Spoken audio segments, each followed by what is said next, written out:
સુરતમાં ભારે વાહનના ચાલકો લોકોના જીવ સાથે રમત રમી રહ્યા હોય તેમ ડિંડોલી વિસ્તારમાં બેફામ દોડતા ટ્રકના ચાલકે માસૂમ બાળકને અડફેટે લેતા મોત નીપજ્યું હતું તો અકસ્માતમાં બાળકનો હાથ છૂટો પડ્યો હતો।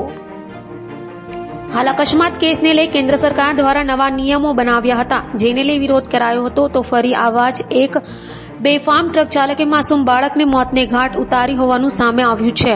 સુરતના ડિંડોલી વિસ્તારમાં બેફામ દોડતા ટ્રક ચાલકે એક 4 વર્ષીય બાળકને અડફેટે લીધો હતો।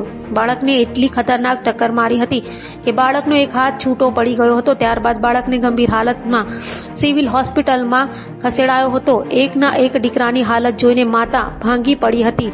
જોકે હાલ સમગ્ર ઘટનાના સીસીટીવી સામે આવ્યા છે।